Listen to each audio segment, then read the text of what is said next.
As Boris Johnson celebrated his wedding yesterday, the Westminster witch hunt to force him out of Parliament continued apace. But luckily, Boris hasn't lost his sense of humour or rhetorical flourish.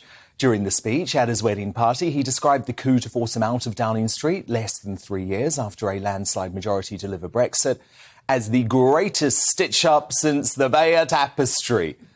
But what's being plotted by the Powerful Privileges Committee, led by Labour's Boris hater Harriet Harman, could become an even greater stitch-up.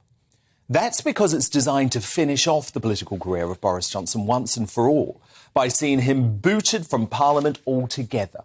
Now, you won't have heard much about this plot, which is part of what's so disturbing. It's anti-democratic in nature.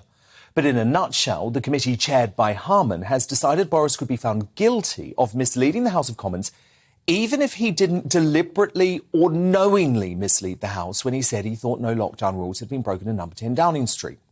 In a chilling threat to free speech of our leaders, they now say intention is not necessary for a contempt to be committed. Now, Boris loyalist Michael Fabricant has told the Sunday Express this is a plan for a total stitch-up. When Parliament returns, I will be encouraging all MPs, particularly those with knowledge of our legal system, to oppose the Privileges Committee. We need to make one hell of a stink about this. That's because if he's found guilty of contempt, Boris could be suspended from Parliament for 10 days, which allows just 10% of his constituents to secure a by-election via a signing of a petition under the Recall of MPs Act 2015.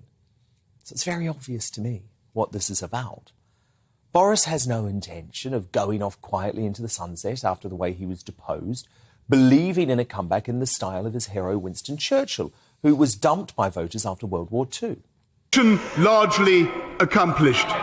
For now, I want to thank everybody here and hasta la vista, baby. Thank you.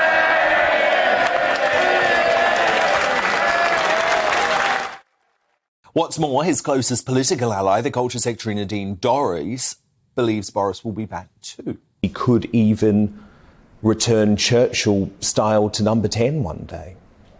Well, I believe that. It's not just me. I can assure you that my phone is full of messages from people saying he'll be back. One day, Boris Johnson will be back. I think, people have buyer's remorse at the moment. I know MPs are seriously.